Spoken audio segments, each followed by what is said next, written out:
বন্ধুরা দেখুন থোড়ের টিকিয়া করা হয়েছে।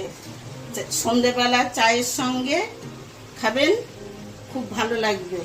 বন্ধুরা আজ আমি নতুন ধরনের কি করছি দেখুন। এই যে থোড়কে কুচিয়ে তাকে ভালো করে নুন দিয়ে চটকিয়ে রসটাকে বার করে নিয়েছি। এর মধ্যে দেব আলু সেদ্ধ,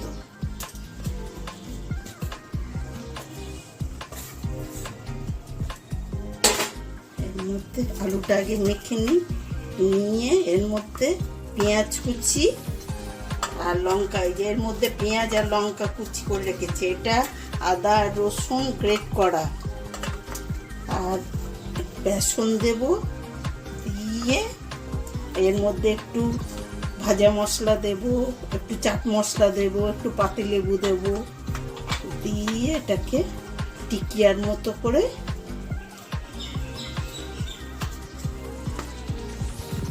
এই যে এর মধ্যে এবারে আলুটা দিয়ে দিয়েছি। এবারে আদা রসুন, এবারে পেঁয়াজ আর কাঁচা লঙ্কা,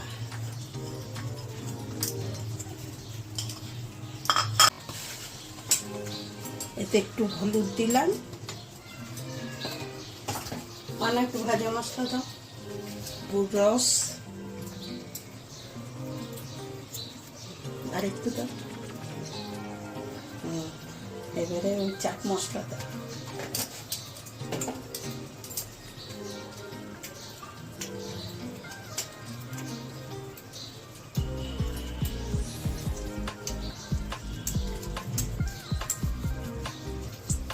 মশলা, লেবুর রস, একটু ভাজা মশলা, একটু চাট মশলা দেয়া হলো, হলুদ দেয়া হলো, নুনটা আমি যেহেতু ইয়ের মধ্যে দিয়ে থোড়ের মধ্যে নুনটা দিয়ে আমি মেখেছি, ওই জন্য নুনটা একটু দেখে তারপরে আমি নুনটা দেব।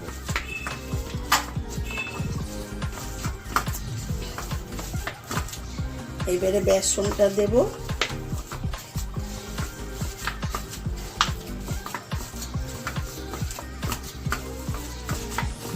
এই যে বেসনটা দিয়ে দিচ্ছি,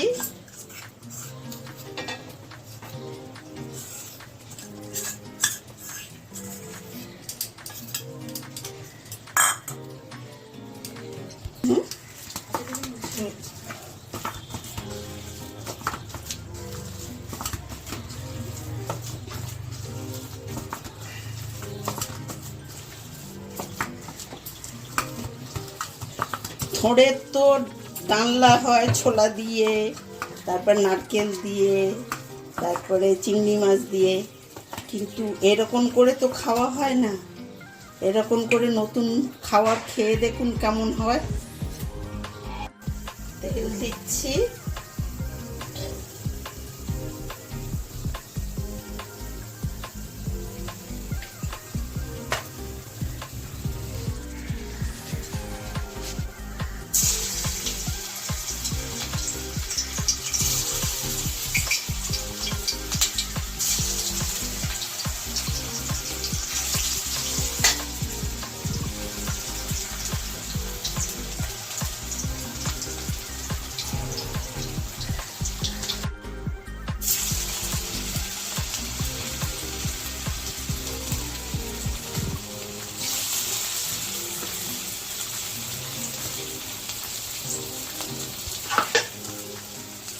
ছোট ছোট দেখছেন তো, এরকম করে একটা শেপ এনে দিচ্ছি। আপনারা যেমন শেপ চাইবেন তেমন করবেন।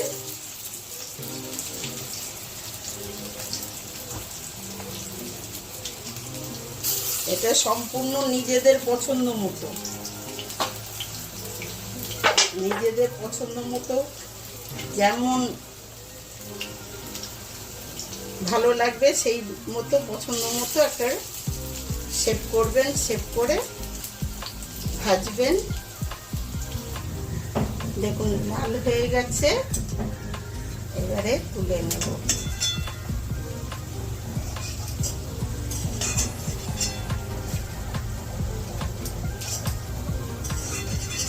বন্ধুরা দেখুন থোড়ের টিকিয়া করা হয়েছে, সন্ধেবেলা চায়ের সঙ্গে খাবেন, খুব ভালো লাগবে।